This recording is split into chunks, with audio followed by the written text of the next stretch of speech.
I did not finish off last week what I started. So I will start off with that.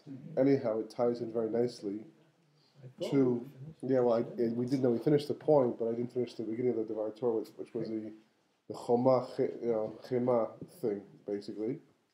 What it actually meant, because the most important part of that Devar Torah was really in explaining the difference between the chomah and the chomah, right? The word chomah, they came into the Yam Suf, it's a wall on their right, it's a wall on their left when they first go in, and that's spelled ches. Yes, please. Ches vav mem hey, right? Chomah, it's male, right? The vav, and the second time after they're in the Yam Suf, and the Egyptians are pursuing them, and the water is now beginning to, come back in. So then it mentions once again that it was a wall on the right and the left, but the vav is missing. This time it's chemah, it's anger. We explained the Graz word, right? The fact that that Micha with his pestle was in the Yam Suf. Only Sheva Dan was there at this point in time, and therefore the angels were arguing that maybe it was good to drown them, because the rest of the Shvatim and their schuyot were out of the Yam Suf. They had no schuyot, you said. Right. Well, I'm saying the 11 Shvatim who had the schuyot, who were saving everybody, they were already out. Right. The one that Dan had schuyot, but they also had a chov, and that was the pestle, was the Avodah Zorah that Micha took with them. And then we went off to explain the whole background to the answer. About the schuyot that they had, the 11 that they had, what was their schuyot? Was the fact that they walked. There was betachon. Right. Only right. There was betachon. Right. Well, that was the schuyot for everybody who walked in, and that's really the point over here. Yeah. So then basically we're trying to explain why it's not called being somach and a nes. Why walking to the Yam Suf up until their nostrils, waiting for the sea to split, was not called relying upon a miracle. These are very important questions. But we didn't exactly go the final step to put the cap on the whole discussion. We covered the most important points, but the difference was going to be why it was chama at the end as opposed to choma with the vav, is because bitachon functions the capacity of yesod, right? Which we explained. That's what makes the mareches work. That's what makes the whole system work. It's the connecting piece. It's the switch in the wall that connects the light bulb with the electricity and the current, and everything flows and makes it happen. So bitachon, we're saying, is what makes everything so natural. Because of that, when the Jewish people walked into the Yam Suf, and they had the bitachon, so at that point in time, the miracle that happened for them, that they're actually saying Tehillim, right? On Hallel, you said on Rosh Chodesh and the Tovim, that the sea fled in the other direction. So traditionally we talk about the sea fleeing because it saw the arun of Yosef, right? It saw the bones of Yosef and it went the other direction. But the truth is that's the most natural thing in the world for the world to happen, not from our perspective because we don't see it happen very often, but there it happened because that's what bitachon does. And Kosh Baruch Hu, it made by Bereshis. Thank you very much. That the shefa, all the bracha that comes into the world, basically is there for Klal Yisrael more than we can ever need. In fact, we saw this in last week's parsha, also Parashat Bashalach, when the Kosh Baruch Hu by Mara, when the water Rashi brings down there, the Kosh Baruch Hu says, "Ani rofecha, I'm your healer." Which we'll touch on a bit as well, but he's basically saying, and Rashi explains, I think right there, that I'm prepared to give what you need. I'm prepared to give whatever you need. I'm prepared to do it for you. If you just do what you're supposed to do and walk in my ways and be obedient and live meaningful lives, then I will give you what you need. It's just there. And the lesson points out, just sitting there in Shemayim, just waiting to come down through the tubes. Whatever we're missing in this world, obviously we're missing a lot. We feel like we're missing a lot of times, or at least we don't always get what we want. But it has to do with us, and not so much to do with Shemayim. It's there in Shemayim. But the point is that so because of that, when they walked into the Yam Suf the first time and they went up to their nostrils, to the noses into the water, so that was full bitachon, and therefore it's full bitachon. It was like flicking the switch. So therefore the shefa came down and split the sea. Everything was fine. As the Egyptians were pursuing them into the Yam Suf, and they looked back and they saw the water coming in, you can just imagine how would you feel in a situation like that, right? Where let's say you escape, the person's like running away from the Nazis, you march from the Germans or whatever, or any enemy. You turn the corner and they go the other way, right? And you feel, oh, what a miracle! Kosh Baruch Hu has saved me, right? And then all of a sudden you look back a little while longer, and you see them coming down the same path that you just went, right? So all of a sudden, what happens to your bitachon amuna? Was saving up until now? We start to doubt. Maybe it was wrong. Maybe the situation is changing. So the water is caving in. right? How do you maintain the same level of bitachon as you had when you first walked in? When you first walked in and you walked up to your nostrils, okay, you went as far as you can go. It's not so dangerous. Now the water is split. You witnessed a fantastic miracle. So therefore, it's, you have bitachon. But the moment you're inside the sea, and now if the water starts to cave in back once again, right, and it's drowning the Egyptians, it's going back to where it was before. How do you know? A, either you'll get out in time, or B, the water will stop short of you, right? How do you know it wasn't a trap? Yeah, that's exactly the point. How do you know it's not a trap? Maybe we were pulled into this thing because the Kodesh Baruch Hu planned to drown us. Because listen, we know from day one we don't have the proper merits for all these miracles. What happened to Mitzrayim happened to Mitzrayim. We can't argue in the past, but how do we know the miracle will continue until we're safe into the sun? Even if you don't lose all your bitachon, you just lose a little bit of bitachon. The moment you lost a little bit of bitachon, it's like losing part of the switch. So now it can't flow anymore, right? So that's the missing vav. The missing vav is indicating that once in the Yam Suf, they began to lose some of their bitachon. So now there's a big dilemma. Now there's a big problem. Why? Because up until now, Kosh Baruch Hu said to Moshe Beinu, your tefillahs aren't going to work because there's no tefillah you can offer right now that will justify my doing such a fantastic miracle. Their bitachon will split it. But now if the bitachon disappears, what's holding the water up? Right? What's holding the walls up now? Right? At this point in time, there's no foundation. What's holding the roof up? So there all of a sudden, Kosh Baruch Hu is a dilemma. Because now, if they don't have enough bitachon, so therefore they're being samach nanesh all over again. Because the bitachon was made it natural. The lack of bitachon now puts them in a situation where the water should come back in again. And if HaKadosh Baruch Hu allows it to go the natural course of action, it will drown everybody, and there'll be no one left to say, to go to Eretz Yisrael, which is breaking the promise made to Avram, Yitzchak, and Yaakov. So HaKadosh Baruch Hu either has to let them drown and break that promise, or save them and do a miracle. But you're being samach on a miracle. As the Gemara says, you really can't do that. That's the chomah. That's the chomah. You put me in a position where I have to now perform a miracle to save you guys because you've lost your bitachon, and which means turning the world upside down and changing the system, the situation, and make up for what you're missing. That's the chomah.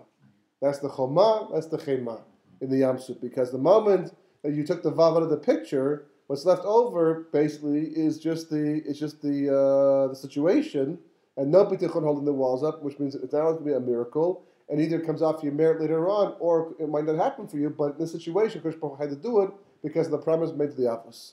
That's the difference over here.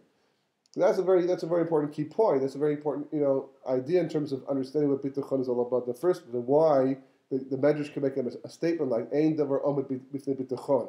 People will tell you it's not true. I had bitachon and I still failed. Right?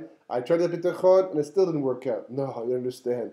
If you really had bitachon, you really understood what it meant to have bitachon. Bitachon doesn't mean that I'm scared. I don't know if it's going to happen for sure, but I'm willing to take a risk and see if it's going to happen. I'm willing to put myself in the line. No, that's not bitachon. That's called trying to have bitachon, and it's called being moser nefesh. That's for sure, and all these different things. But it's not called bitachon in the full sense of the term, because basically you are doubting. A bal bitachon is a chenid ben dosa.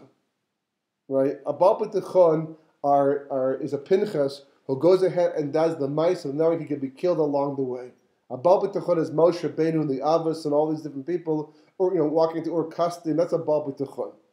Doesn't necessarily mean you believe that the results will be always favorable, but it does mean that you know that the situation always is going to end up becoming good. You're not worried about how things are going to unfold. So in that capacity, and that's Yosef, of course, right? So in that capacity, so then you can complete the circuit, the system, the mareches, and everything will flow from there. And therefore, that's why nothing can stand in the way of bitachon. But it's obviously a very high madriga to get to. Yeah. Question. I just have a Sure. there were the midrash 12 shvilim, one for each of the tribes, right? Mm-hmm. What happened to the Arab? Where were they? Where were Yeah, they? it's a good question. I think they took the bus. Okay. What do you mean? What's your question? Probably they tagged along. No, I also wondered about that situation. Maybe you shouldn't ask a kash on a mice. Yeah, no, it's like a chassidus, it's like no, I assume that they tagged along and they just went, I guess, wherever they went. I don't know. Interesting question. I don't have an answer for that. They must have been riding on the spokes of the Yeah, but you know, How did they get through? How did they get through? There was, it said the midrash is 12 shvilim. There were 12 paths. 12, one for each tribe at their own path. And the same number of yin that went out of Mitzrayim was the same number. It was 3 million, 3 million. Yeah. So how did they get to the Yeah, other it's side? an interesting thing. It's like the four-fifths thing all over again. It's like a big thing that's like dealt like that's a small thing. Right. And I don't know. I just assumed that. I mean, they tagged along somehow, some way. You know, took the ferry. So they're getting through on the 12 They're getting tribes. yeah. Unless the Kadosh Baruch Hu just brought them over, like they just lifted them up like on the Anan. That would be cheating. And, brought them up from the Anan and took them to the other side. I think they just followed behind and they just like scrambled and fell behind. But once they're in the water, once the Jews are in the water, and they had bitachon at that point, now you turn around and you see the Egyptians coming, even if they had lost their bitachon, which most of us probably would have. I certainly would have. Yeah, I mean, a little late for Hashem now to, as you said, he either has to crash the water down because there's no roof anymore, but then he breaks the promise to the others. So once you're in midair, if you jump out the window and you're midair. So let me tell you how you look at these things, okay? In Kabbalah, there's a concept called ki'ilu. Also, I mean, in halacha shkaf, it's also what's ki'ilu? Ki'ilu means it's not exactly the reality it seems to be, but it's dealt with as if is that reality to teach whatever lesson it has to teach. So Lamaisa, Kosh Baruch Hu understood exactly where Klal Yisrael was holding the situation, how it must have looked to them. They were newly out of Mitzrayim. How could they possibly have the kind of bitachon expected from them? And they didn't drown in the end. Kosh Baruch Hu did save them, and it didn't come off their shchuyot. But in order to teach us down the road, who have developed as a nation, that we look at it as if that was the way the situation actually unfolded. That was the ideal way of looking at the situation. Lamaisa, in terms of how Hashem actually looked at it, Mistama, there was no anger per se, there was no, threat of, I mean, the Medrash does say that Kosh Baruch Hu certainly, thought to drown them. There's no question about that. It was part of the cheshbon for sure. But Kosh Baruch Hu was not going to let anybody drown at the Yam Suf. That would have destroyed them. Just like, for example, by Nadav Avihu. It really chayiv misa by Har Sinai. They looked at the Shekhinah there. But HaKadosh Baruch Hu was not going to let it happen there. That's not the place that's going to do the din at this point in time. There's a message there. We need to know about it. We need to know what happened, what they were chayiv, but it's not the place where HaKadosh Baruch Hu is going to carry it out. Likewise, we need to know what happened by Yam Suf. We need to know and understand the strength of bitachon and the failures of bitachon and how to rectify the situation. So therefore, enough is there to portray it in a way that we can understand it in chomah, chimah, the whole thing. That's why the Bab is missing. To miramis, to this particular very important lesson for all the generations to come. Lamaisa, how Kosh Baruch Hu dealt with it, he had rachmanis. He had mercy on them, even though they lost their bitachon. It was understandable. For all we know, Kosh Baruch Hu Dafka did it that way, to show them how easy it is to lose your bitachon, and which is really the point of the next part of the shiur. Really, how do you get that bitachon, and how do you maintain it? How do you actually able to achieve it? So, and what does it mean? Because Baruch Hu says that I will not place upon, if you walk in my ways, and you do my Torah, my mitzvahs, how I will not put the illnesses, the diseases, the plagues I put on the Mitzrayim, I will not do to you, ani rofe'echem, I am your healer, Kosh Baruch Hu says. What does it do with anything over here? What is, I know, it's like, okay, so you're our doctor. Talk about that other places where health is an issue. We're not talking about health right now. We're talking about Torah, mitzvahs, and water, and drinking and food, things like that. Say, if you will walk in my ways, I will give you food to eat. I will give you water to drink. I will take care of your basic needs, give you clothing, all these things. But what do I mean? I will heal. I'm your healer. What does healing come into the picture over here by Mara, and right after Yam Suf, and to do with the mana and all these different things, and to do with Tu B'Shvat as well at the same time for that. Because tonight, of course, is Tu B'Shvat, right? And it's all tied together, right? Tu B'Shvat is more than simply Chag L'Ilanot and the Rosh Hashanah of the Ilan. As the Pritzaddik points out, it should say, other places it uses the plural, it should say Rosh Hashanah L'Ilanot, just like we sing, right? Why is it Rosh Hashanah L'Ilan? Because he says it's talking about a specific tree, the tree being the Eitadas Tova Ra. Tu B'Shvat is a Rosh Hashanah of the Eitadas Tova Ra. Where does that fit into the whole picture? Now it's all tied together. So this is part of a larger discussion, which is actually part 2 of my next book coming up, in the last exile called Holy Sparks. Just You a saw little that you're plug giving in. discounts On the dedications. on the dedications. Yeah, well, actually, it worked in my favor, but yeah, you know, you gotta do what you gotta do. This is going, they start taking things on sale too. That's right. Maybe Steve and I. It's not really a discount. You should get half of it. Anyhow, the point is, right, that we take for granted. This is very ikavi. This is very, it's like you peel off all the layers of all the parshiot, right, and all the different discussions and all the gemaras and all the halachas, all the midrashim, and all even the Kabbalah. You get down to the most basic fundamental ideas that, interesting enough, are extremely elusive, and people aren't even aware of them. For example, right, the body and the soul, we take for granted. You have a body, you got a body. You got a soul, you got a soul, right? How do they work together? What's the problem? There's a soul inside the body, and that's the way God made it. He puts the soul inside, and we function. No problem.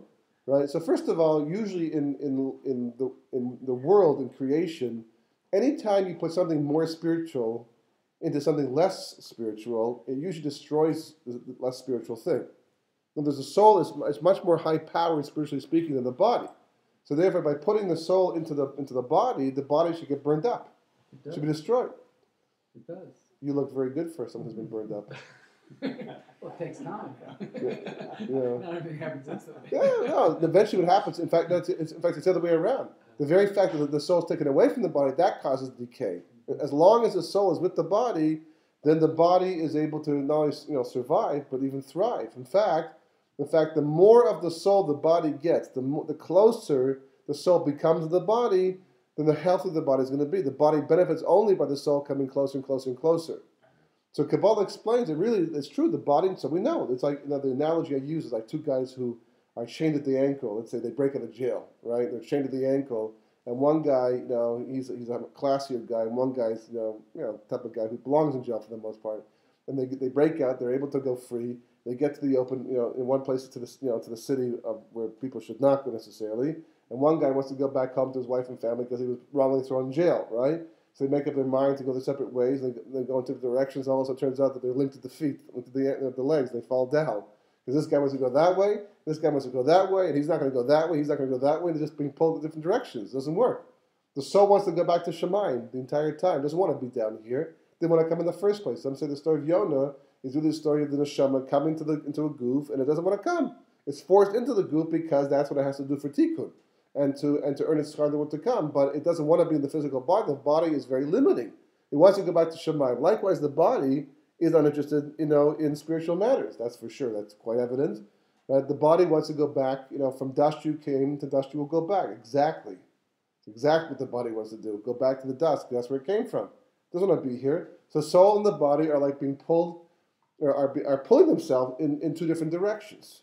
Which is why the personality is always in flux. Your personality is never really the same on a momentary basis. It's always like adjusting and changing because the more soul, that is in that you'll be more spiritual. The more body takes over, the more material you'll be, and that will depend upon also environment, wherever you are, situations and mood and things like that. It's all part of the same picture, but they're looking to go in different directions. So what keeps them together? Obviously, a miracle. So it is a miracle for sure, but Kabbalah has a different term for it. It's a little bit complicated, and I'm definitely oversimplifying matters, but everybody for the most part has heard of the Tzotzi Kedusha, right? Holy sparks. What are holy sparks? That is a story unto itself, but they're the life force of creation. The whole point of when Hashem made Maaseh Bereshis, he made it from what's called Shivrei Kelim and Tzotzi Kedusha, broken pieces, which have to do from the spheres from before creation, and holy sparks. We're not going to go into the pre-creation story at this point in time. It is the basis of a lot of Kabbalah. All we're concerned with is like, the same way, for example, you buy a car. You could ask the guy, well, where'd the metal come from, right, to make the chassis, right, and the engine, right, and where did the rubber come from, and you could research the whole car back to its original roots, to some tree, someplace in some forest somewhere in Brazil, right, or the coffee, you don't, every time you sit down for a cup of coffee at some cafe, you don't say, where did all this coffee come from, and who grew it, and what was the watering like? It's like, it's there, right? It might be important to know these things like that, and maybe connoisseurs do exactly that. But for the most part, all you're concerned about is the fact that the coffee is here, it's drinkable, you're enjoying it, and that's, and how much does it cost in the end? So the same thing is true of the car. Likewise, the same thing is true of Ma'aser Bereishis. We could go into the whole origins of Nitzotzi Kedusha and the broken pieces with which HaKadosh Baruch Hu made Ma'aser Bereishis. That would consume at least an hour or two, just to go in the background. What concerns us right now is the fact that it's all there. It's available. We're using it. And that's all that counts, because that's the Metzias, that's the reality. So, according to Kabbalah, basically, that the soul and the body have to be kept together by a special spiritual glue called, actually, tselem. It's actually called tselem. But it's made up of the Nitzotzi Kedusha, holy sparks. These holy sparks keep the body and soul together. Right? The more, it's like a magnetic force that it somehow attracts, or at least pulls them together. And of course, the net effect is going to be that the more the body is able to be mushpa, affected by the soul, the more life force the body is going to receive, and therefore it's going to show up in terms of health, right? Aging is just sickness. Sickness is the result of the soul moving away from the body. Aging is on a permanent basis. The soul's, because in preparation for going to the next stage of history, right? The soul's moving on and going to leave the body behind. So Kadosh Baruch Hu doesn't do it all at one time. It used to be it all at one time. That's why you say bless you after you sneeze, because it used to be all at one time. A person would never age, wouldn't look old, nothing. He'd live his life, and Kadosh Baruch Hu decided it was time for this person to die. They would sneeze, and the soul would go out through the nose just like it came into the nose. And he said, bless you, because it was a way of saying, oh, lucky you didn't die this time you sneezed. Thank God, because I've been sneezing nonstop the last 3 days. I would be here at this point to give a shiur. That's the way we died right now, through sneezing. Although it almost killed me a few times, but not usually for the same reason. It's amazing how you get a sneezing attack. But that's the way it used to be in the old days. But Before the flood. Before the flood. Going back to way, yeah. But it's amazing that we still have that bitui after Noah and the whole business. Yeah. I really wonder if today, bless you. I really wonder. That's where it originated? That's where the Gemara says originated from, but I wonder if it's really if it was originally there and didn't go on, and somebody just made it up later on to be polite, or was the same between the entire time through. I don't know. What Yaakov asked that people should get sick, and therefore die. I think die from their illness, or no, just get sick. Right, I'm not sure that was Yaakov or somebody else after it. Hiskiyahu was the first one that was. He was healed from it. Exactly. He healed from it. He healed from it. Yeah. Whatever. The point is that the body is only alive today because of the soul that's attached to it, and it's only attached because of Nitzotzi Kedusha. However, is that Nitzotzi Kedusha is not a one-time thing. You're obviously born. The fact that a person is born alive means that there's already Nitzotzi Kedusha there, but you have to constantly replenish them on an ongoing basis. If you don't replenish them, what happens to the person who doesn't eat? The person dies. So what does the person die? He dies of starvation. Not from a lack of food, right? What's the proof that a lack of food doesn't have to kill you? Who comes down and says, for 40 days and for 40 nights, I was on Har Sinai, I didn't order in, didn't take out, right? No, I didn't have food, didn't pack a lunch with me, basically. I didn't have to eat or drink, and look at me. I'm perfectly in good shape. I think he repeats himself 2 or 3 times. At one point, I thought to myself, why is he doing that? We already heard that already. Why is it to say, is he like bragging to tell us what great shit? Look how little I ate, and I still, no, because he was making the point. Wake up, guys, hear the message. For 40 days, and in case you were wondering, what I had when I up there to eat, the Kadosh Baruch Hu deliver, food from Shemayim, like he's for Rishon. So it says in Parashas Yisro, Kadosh Baruch Hu says, not by bread alone does man survive, but what comes out of Hashem's mouth. So what comes out of Hashem's mouth? Nitzotzi Kedusha, holy sparks. So what's the food that we're eating? So the food we're eating is very much like medicine, right? The medicine itself that you take in the form of a pill is very small inside the pill itself, but you just can't put it into your mouth because sometimes it goes into your blood, absorbed by your intestines. There's different ways the medicine has to be delivered to your body to be effective. So sometimes you have to be able to swallow it and not let it dissolve until it hits your stomach, whatever the case may be. So part of developing any new medicine is developing a carrier for the medicine that allows the medicine to get to the part of the body. It has to get, it could be like a time capsule type of a thing. And it's not always so simple to come up with something that will carry the medicine. I always thought it was the pill itself. The pill is just a carrier for the medicine inside. That's the way it works. Likewise, food is not what keeps you alive. What keeps you alive is an Atzotze Kiddush inside the food. Before the Chet of Adam Arishon, you got it directly from the mouth of Hashem. You didn't have to physically eat to survive. Because Atzotze Kiddush are everywhere. They're in everything. But as a result of eating from the Eitz Das Tov Ra, so therefore there was Hester Panim. Part of the Hester Panim of Kosh Baruch Hu hiding himself is bearing the Atzotze Kiddush inside the food. And that's why, for example, that food will not make a dead person come back to life again. But the Atzotze Kiddush are inside. So what's missing? The fact that there's no neshama anymore. The neshama inside has been taken back by Kosh Baruch Hu, as the Gemara says that when three are involved in making a person. The man provides the white substance, the woman provides what's called the red substance, and the Kosh Baruch Hu provides the personage, the neshama, basically. When a person dies, the man doesn't take back his part, and the woman doesn't take back her part, but the Kosh Baruch Hu takes back his part, which is the neshama. There's no neshama, so the Atzotze Kedusha can't do anything anymore. There's nothing to glue together. Can't pull the neshama back down from where it is right now, back into the goof. Once it leaves the goof, there's no connection to feed anymore. So the whole point of eating is because of the Atzotze Kedusha inside the food.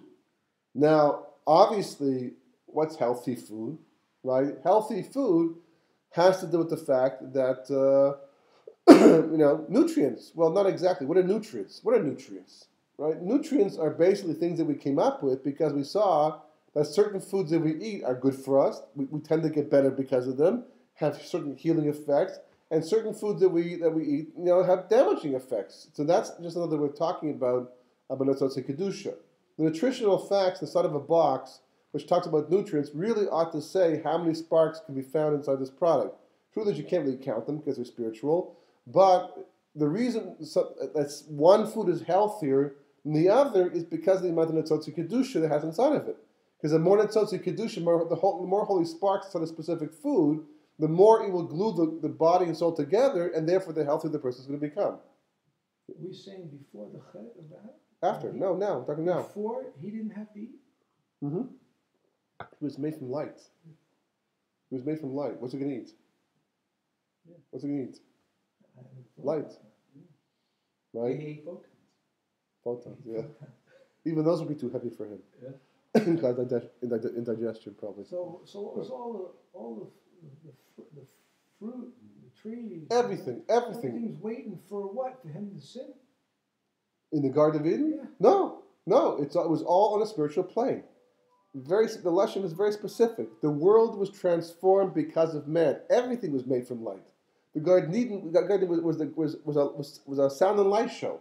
It was all ruchani. The result of Adam transforming himself by eating from the Eitz Das Tov Ra caused the entire world to become transformed and become more physical as a result of that. So where there used to be the fruit itself would just be light itself, so now that light became encased in physicality. So now food, yeah, exactly. So now to get to that Atzotze Kedusha, you have to go out and actually get the food, prepare the food, and eat it and digest it and consume it. What's really going on inside the body is the same way the body is breaking down the food physically and saying this part goes over there, this part goes over there, this is good for the heart, this is good for the brain. So likewise, all those things that are good for the brain is because they have certain sorts of kedusha that are good for the brain, spiritually speaking. And this is good for the heart because it's all spiritual. So we think in physical terms, but the reality is it's all ruchani. It's all spiritual, all sorts of kedusha. So food, and anything for that matter, consumes the tzotze kedusha. It's all based, we can talk about all malacha. Any work you're doing is for the sake of releasing holy sparks. Is this a score for being a vegetarian? Sorry? Is this a score for being a vegetarian? Not at all. Especially since the chet. No, because meat has a lot of the tzotze kedusha. Sure, 100%. It's heavy. No, that doesn't. It's proper. There's the shechita itself is very important in terms of tikkun. I was thinking that if we wanted to be like Adam Rishon, who was weightless, right? Right. The lighter, the less we ate. Well, he ate meat. Adam Rishon. Yeah, but the Gemara says he ate meat that was brought to him from Shemayim. He had the ultimate takeout service. Angels brought it down to him. So obviously, what does that mean? He ate everything in the physical world is just a physical projection of a spiritual idea. Mm-hmm. So, just like tefillin, for example, they weren't always black leather boxes. They became that since Mount Sinai because that was the best way for us, as physical beings post Sinai, to connect to the concept behind tefillin. But tefillin is a concept. It's an idea. It's a way of connecting to Kodesh Baruch Hu, just like every mitzvah. So, we mentioned before in the past that when Yaakov put the stick in the ground to multiply the sheep, he was actually being motzi the mitzvah of tefillin. Now, there's nothing about this stick, and there's loose wood and all that, and making the sheep that has anything to do with tefillin as far as we're concerned. But there's a concept behind tefillin that has to do with, rectifying my bereshis. And likewise, in doing the sheep, he was actually accessing that idea to accomplish his purpose. It's a much higher level of living and looking at the mitzvahs and the concepts in this world. That's for sure. But that's the basic idea behind it all. Anyhow, the point is these sparks. These point, right? Now, food obviously has limitations to how much you can get, how many sparks you get from food. Because, first of all, your physical body is limited. It wasn't that way for Moshe Rabbeinu. It wasn't that way for Adam Rishon. Obviously, if you're eating light, if you're light eating light, you can have as much as you want. It's not going to fill you up. It's not going to, you're not going to become obese because of it, basically. That's why we had no waste in the midbar. It's like we're eating light. Oh, because that's what the man was. That's definitely why we ate the man in the end. We'll see. That's a connection to back to the fruits as well. But that's exactly what the man was. What made the man something that did not have any waste product was because it wasn't food. That's why manhu. That's why they couldn't understand what it was. What is this thing? It's not food. How can we possibly survive from a thing like this? It doesn't taste like this and this, whatever you want to taste like, because ultimately speaking, it's all in the mind. It's all. It was going directly to our neshama. Exactly. It was feeding every part of every aspect of it was kaddish, was holy.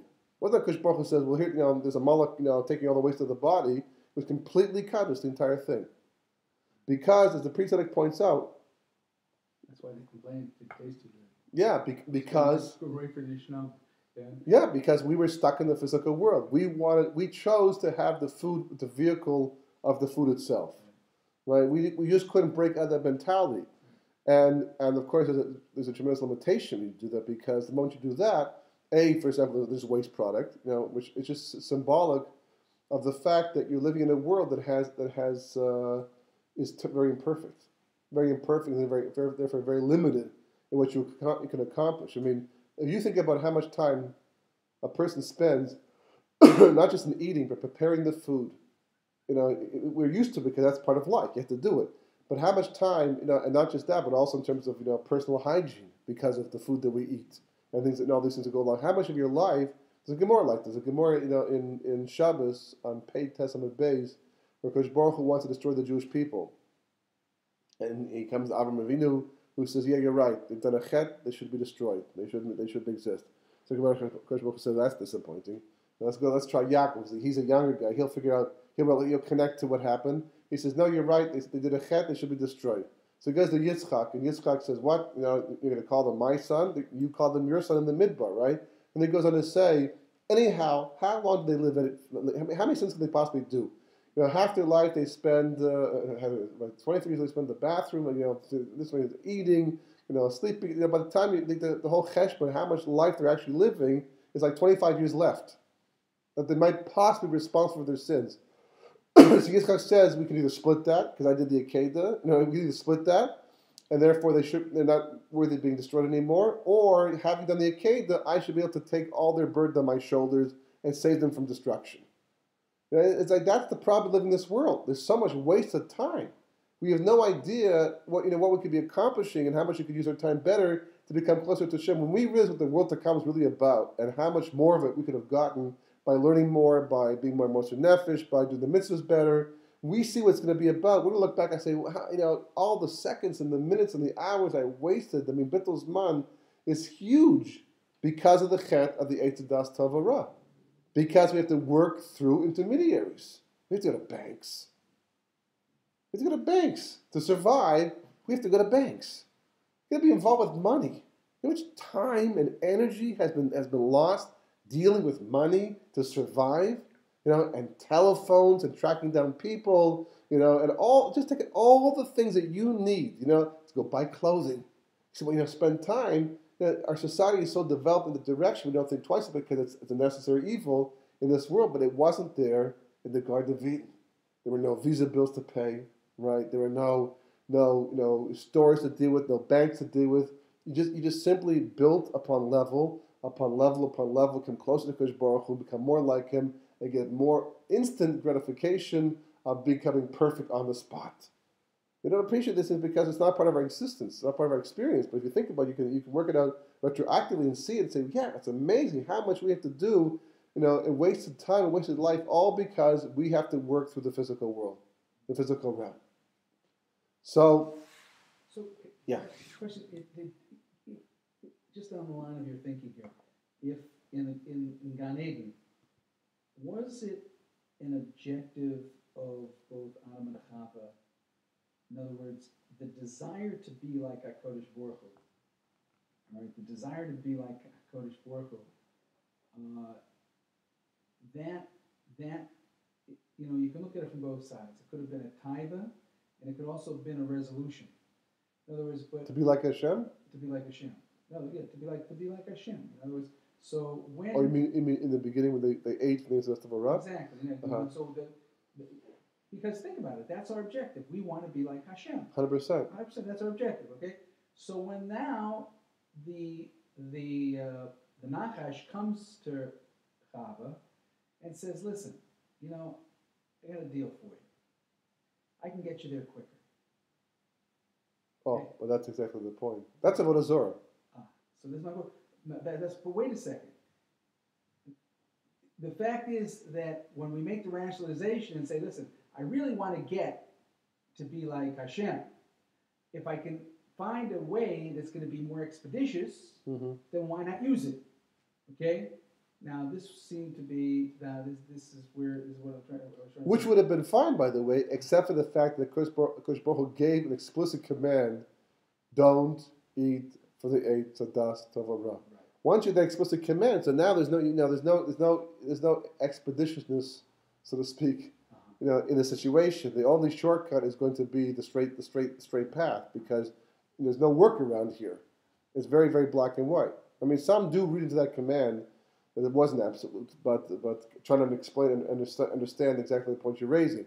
But we see in the end that it was a mistake. For all the right reasons, for all the right kavanas, it does make a difference. If Kodesh Baruch Hu gave a command, He laid out the path, that's the way you have to go. Not the Levi, who was exactly the same thing. They're after the exact same thing, doing the exact same way, but Kodesh Baruch Hu said, look, folks, I gave you a misgarret. I gave you a path, right? Now that's the path you have to follow.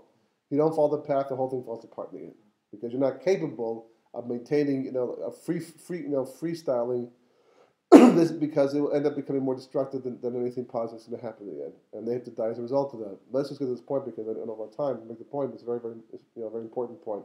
The point is basically like this: that's really what we're doing. That's what life is about. I mean, aside from the fact that the reason we're doing it in the first place because history is about using up holy sparks. There's a finite amount of holy sparks that have to be rectified.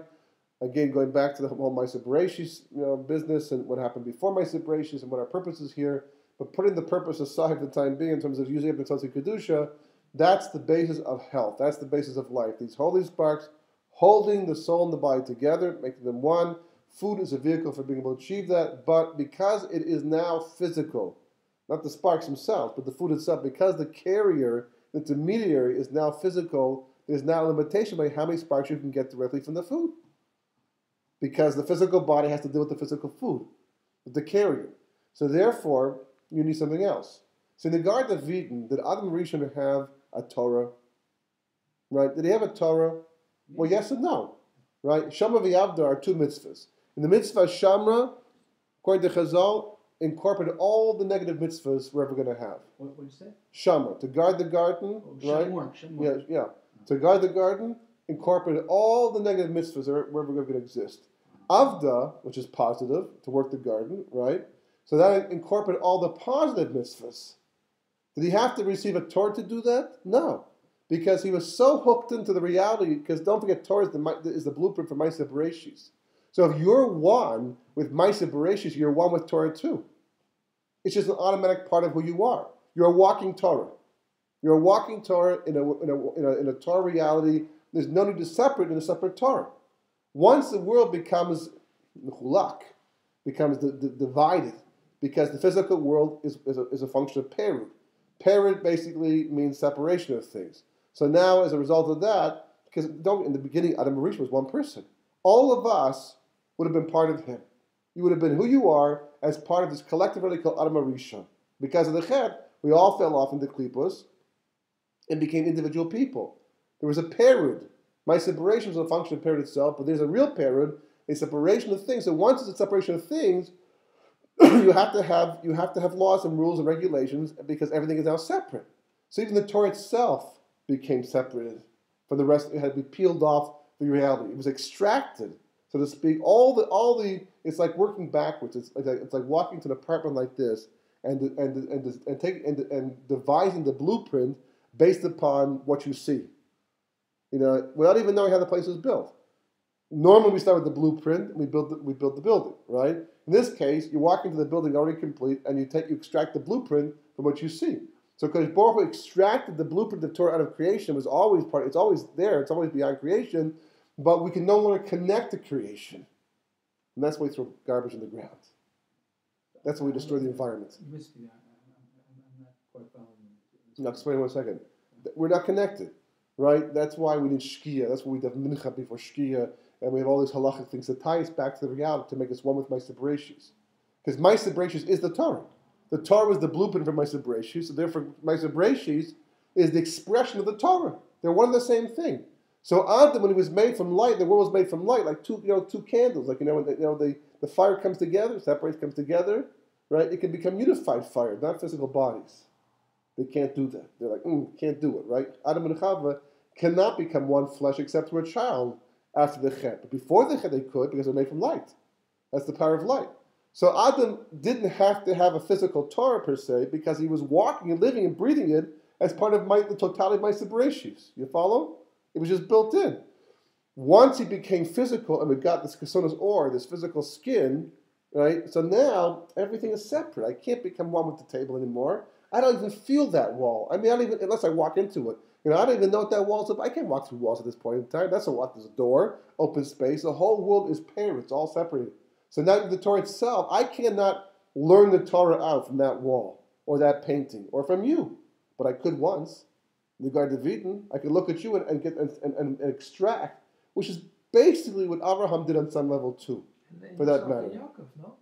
Well, they didn't have to because Abraham did it, but they just furthered the cause. But Abraham but even then he didn't, he didn't get the full picture, but he went very far. It was very unusual what he was able to accomplish as a physical human being post-chet. But he couldn't become one with it to the same degree that Adam could.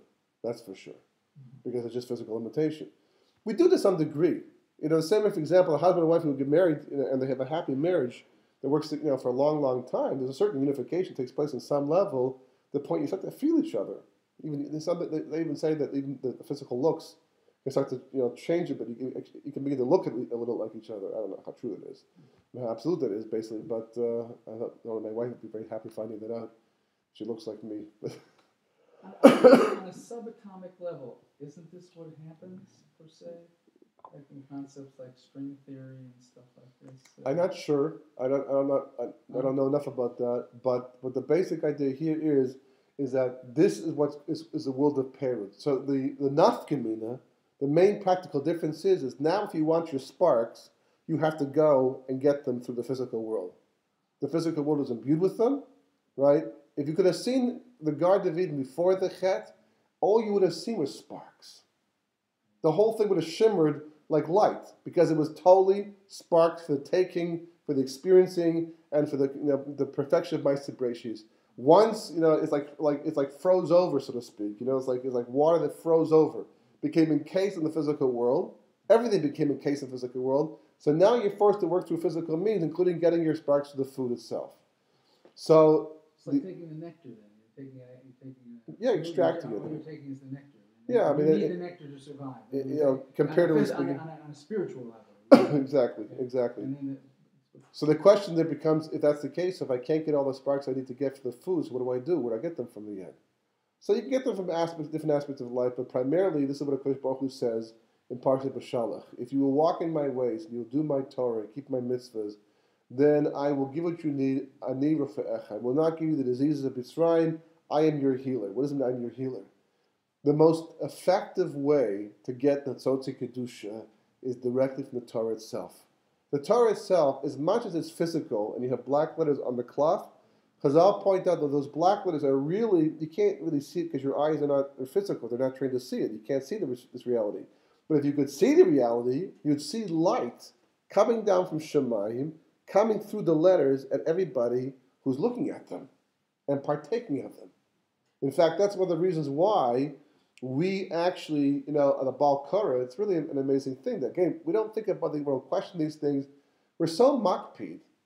We're very strict about reading the Torah on Shabbos, the Pesibur, without making a mistake. Even the trap, even a niggin for it, right?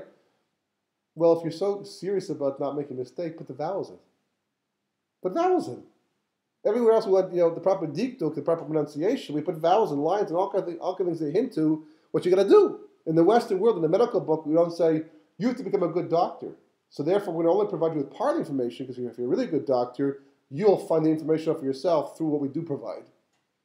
What kind of risk are we taking over here? Forget it. We want you to become a good doctor. We provide all the information as much as possible to get you going the right track. This is Hashem's word. It's the most holy, most powerful thing available to men, and you leave it at the vowels? So someone can make a mistake, and the notes too? They can make a mistake in this thing?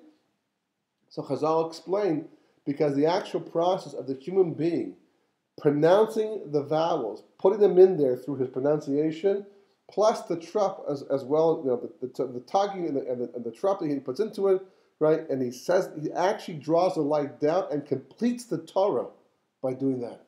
Everything about Korah reads from the Sefer Torah, he's actually bringing shleimus to the Torah experience, the Torah itself, by providing these things. Not that Baruch Hu is saying, let's go see how good you can do this thing. No, I'm going to allow you to participate in the shleimus of Torah, but through that, you will be absorbing that Tzotzi Kedusha. And that's why you find people, they don't always necessarily know what they're doing, but by Hagbah, a lot of people, they're very makpid, not just the point of the Torah, whatever finger they use, and they don't use a finger and say, Zos Torah, Shir Moshe, Israel. It's more, they stand there, they look at those letters until the Sefer Torah is closed up.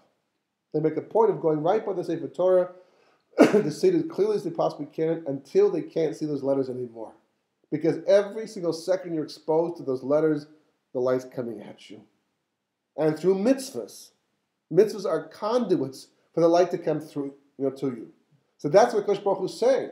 That's why it's tied to I am your healer in the end. Because if you will do the Torah and you'll do the mitzvahs, you'll get a Tzotzi Kedusha. Memelo, automatically, that's going to heal you. As the Gemara says, in Talmud, I think it is, Talmud knows Tamur, right? If you have a sore throat, learn some Torah. You got a headache, learn some Torah, right? Got a bad heart, learn some Torah. It goes to the whole body, all the bodily symptoms of a person that has certain illnesses, learn Torah. Okay, lots of people have done exactly that, but they actually walk away, healed. The answer is, it certainly could work that way, but the Gemara is telling you that illness is a function of the separation of the body and the soul, and Torah is the thing that pulls it back together, because that's the most amount of Tzotzi Kedusha you can possibly get. That's how you get it. And that's the message that Baruch Hu keeps trying to give to the Jewish people over and over and over again. Don't be fooled by the physical world. Don't be taken in by the middlemen, the intermediaries. Go directly to me. Come to me and I'll give you Tzotzi Kedusha and you will survive L'Olam Tava. You know why people survive the Holocaust in conditions that nobody else could have survived? I mean, you just look at me. You just see how much you have to eat on a daily basis to remain healthy. And how much warmth in the in your environment, the proper clothing to remain healthy. And these people had nothing, no clothing. They worked in freezing cold snow with almost no nutrients, no food. People should have died after a month, 2 months. How could they survive for years? Physically, there's no way. It's a big question of the Holocaust. There's no explanation in the physical world. The only explanation could be they were getting their nutrients from someplace else, but not from the physical world, because it just physically wasn't there. So where are they getting it from? Because Baruch Hu made sure they stayed alive.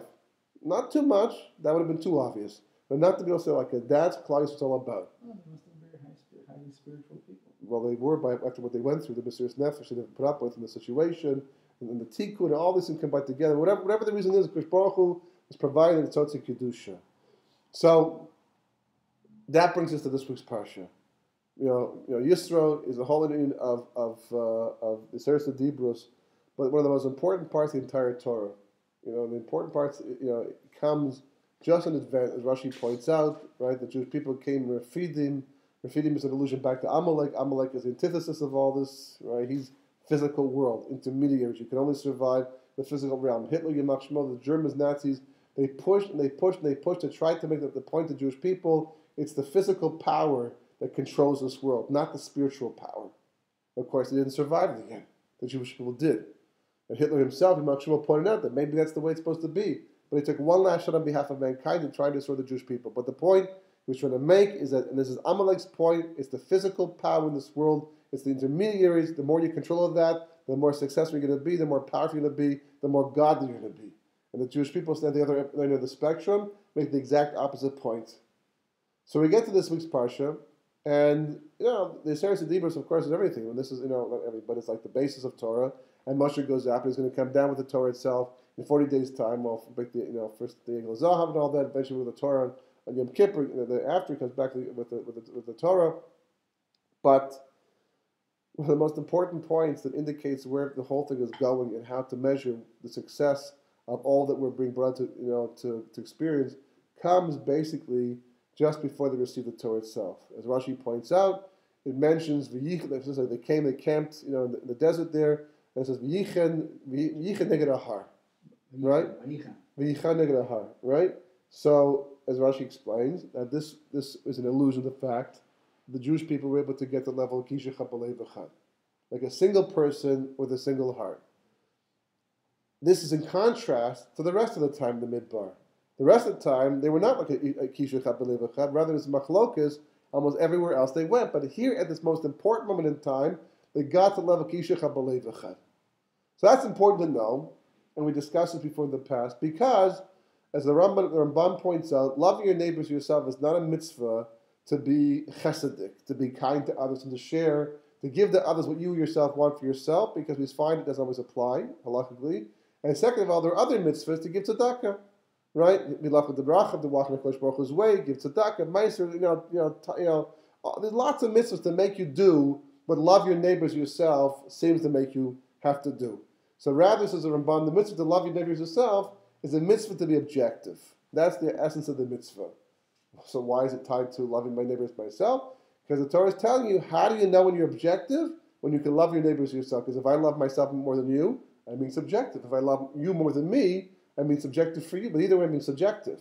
But the moment we're all equal together in everyone's eyes, that means we're objective. And the reason why it's so important for Har because at least we know at the time the Torah was given, everybody was objective. They heard the Torah the way it was being given over. What happened after that depends upon the individual, but the Torah was received. It was objectively received by Klal Yisrael. That's one level of the message. But the other level of the message is a little bit deeper. And that is, how do you get to the point, what's really going on over here? We know that when the Jewish people say Nasa v'nishma, they go back to Adam before the Chet.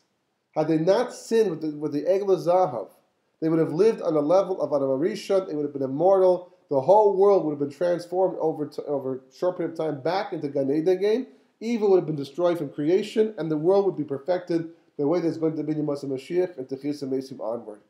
That's the way it was holding. So what does that mean, basically? It means that the Jewish people got back to a level once again. That's what Kishach B'Lev is telling you. They got back to a level once again of such objectivity that happens only once a person sheds the physical reality. What makes me subjective, what makes me biased in favor of myself or somebody else for that matter, is my goof, my body. The shamans don't get jealous of one another. They don't hate. They don't have any negative, selfish emotions. The moment, and you see this, the moment there's a crisis, for example, right, and someone, God forbid, is lying in the street and they need emergency help, people don't go, I can't get involved. I got to go to the bank right now, and I don't feel so well. Everybody runs in. They're not close enough, right? They all converge and they all help out. And enemies become friends, and strangers become, friends. Because what happens? Because the crisis basically dissolves the physical reality, the body, and draws an neshama out. The same way there's somebody who sees a grenade about to blow up, there's like 20 people standing by, and he knows that that grenade blows up, 20 people die, he jumps on himself, to stifle the blast of the grenade, kills himself in the process, and saves 20 people. A body doesn't do that. The crisis basically neutralized the body and brought the soul out. So likewise, when they got to the level, the Torah is telling you that they're literally back on the level of Adam Rishon before the Chet, because that's the only way to connect to Torah on that level. Otherwise, you're going to be biased and distorted, and you see what happens. Everyone's taking the Torah and applying it in the way they want to apply it. They live by their own rules of reality. They think they're doing exactly what Baruch Hu wants. In fact, I just saw a measure brought down in the Ali Shor from Rav Lazar brings down there on the whole mitzvah of Talmud Torah. He's talking about that every time a group gets together, a chevra learns Torah together. He says if there's any machlokas in that group, there's any fighting going on in that group, the Medrash says, Baruch Hu says, I don't know what you're learning, but it's not my Torah. Because if you're learning my Torah, there's no way in the world you can fight amongst each other. There's no way there can be sina. You can't have a situation like Rabbi Kiva's students where they die because a sin is not possible.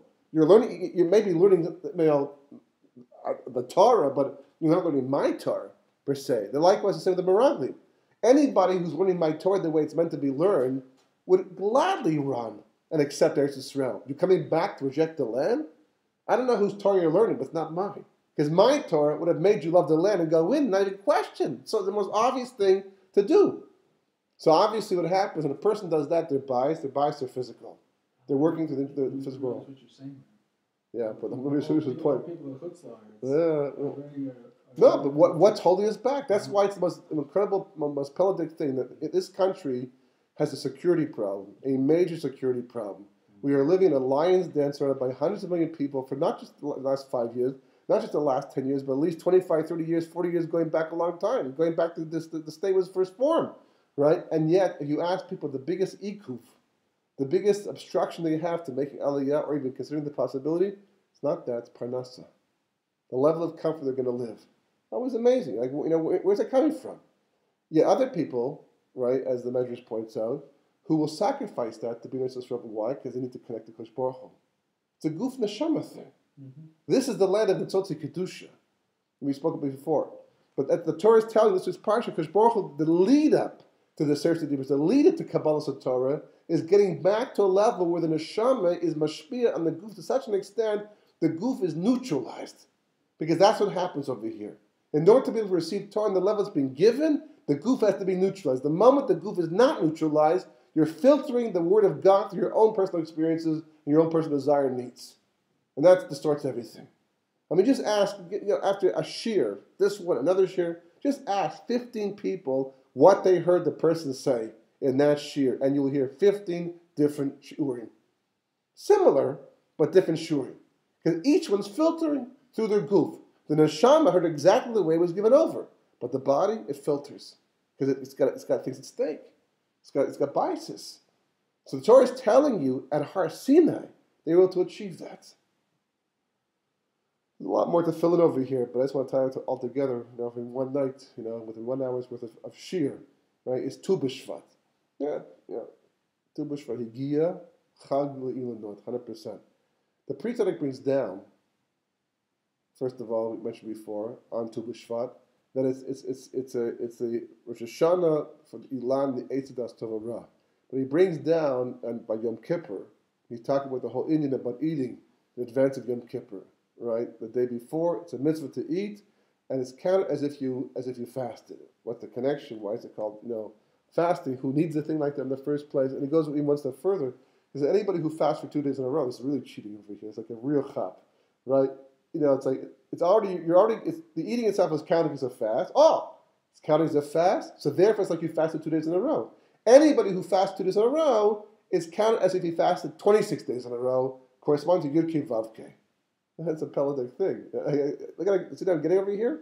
Like the Gemara says, you can't bring two migus because one migu is already enough. It's like 2 migus over here. It's like two. If we actually fasted 2 days in a row, fine.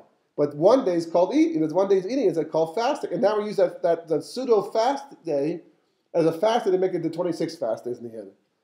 That's the whole riches how it actually works out. But the main point he's making is that because what was the essence of the chet? What was the essence of the chet? Which chet? The chet, the Eitz Das Tov Ra. The first chet that man performed. What really did he do wrong over here?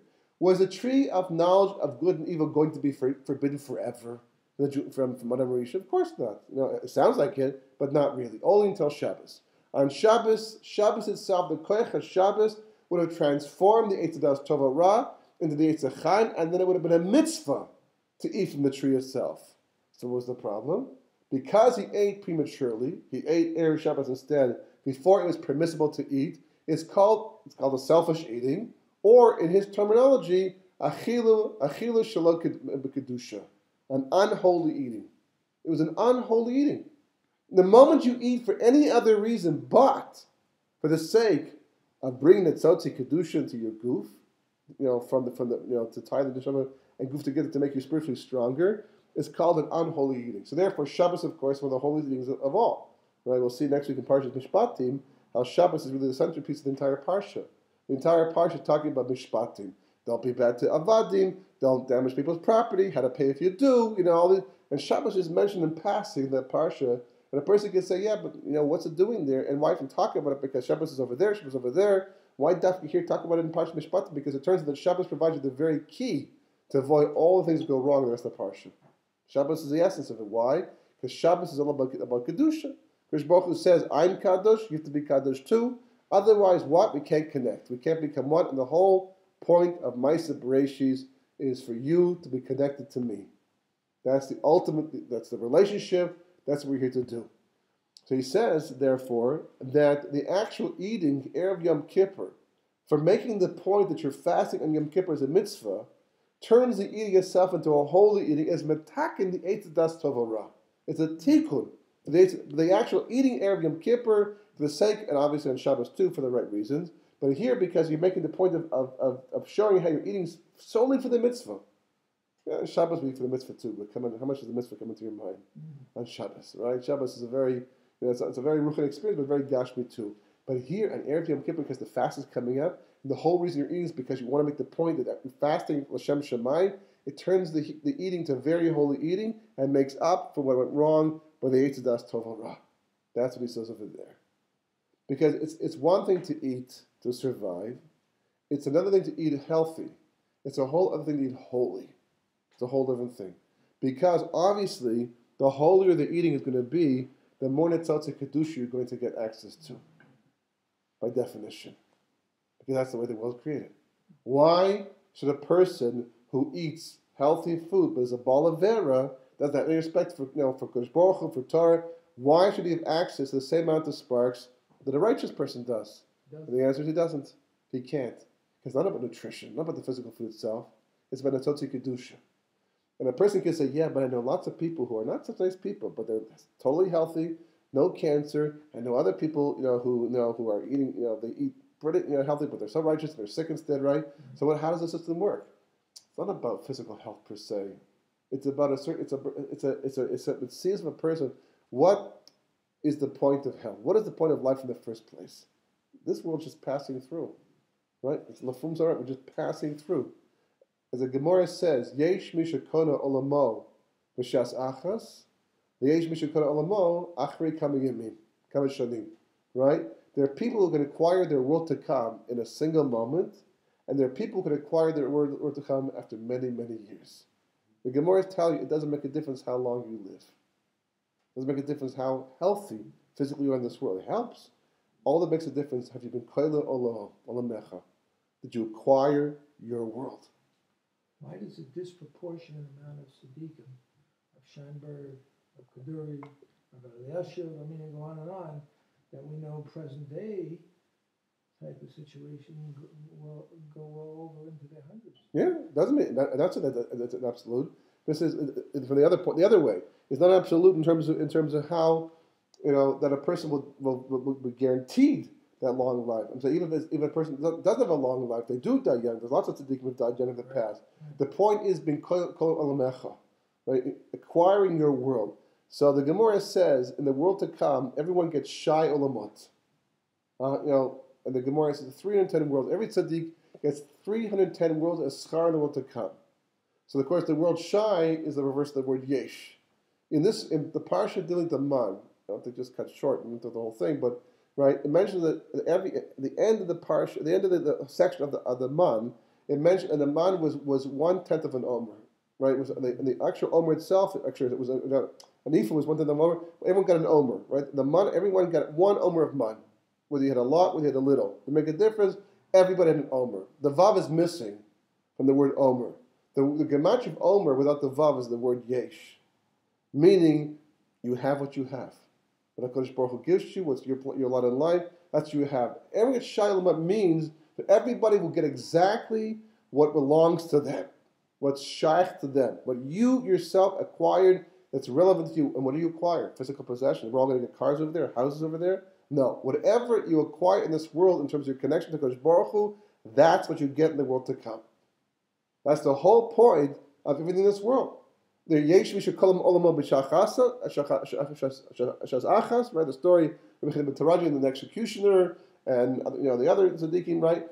A single moment can a person go in a blaze of glory to such a degree they can achieve a connection forever in the world to come in a single moment.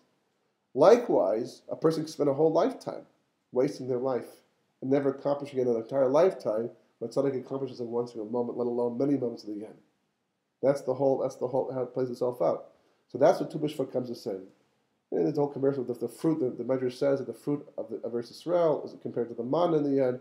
But the whole point of Tu B'Shvat, tied to this week's parsha, tied to the whole thing, is a larger picture. You read the connected dots, it's more musudar, it's more lit up there more clearly. But the point of Tu B'Shvat is to remind us basically that it's all about Atzotzi Kedusha. Atzotzi Kedusha, the holy sparks, which is the part of the man, the fruit, is what gives you the ability, the capacity to be able to connect to HaKadosh Baruch Hu, to become a complete individual, to earn your world, so to speak, what actually belongs to you. To metakanate this world because it turns everything to Achil Shebekadusha, a holy. That's the goal, is to consume this world in a holy way. Whether we're talking about food, whether we're talking about furniture or clothing, it's all consumption. It's all into Kedusha.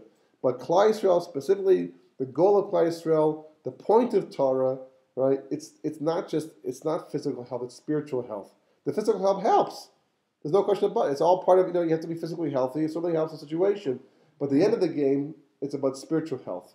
And spiritual health will be dependent completely on how many nitzotzi kedusha you get. Because the more holy sparks you get, the holier a person you become, the holier your vision of reality is going to become in the end. And that's what makes us able to connect to HaKadosh Baruch Hu and to achieve the type of completion that we're here to achieve.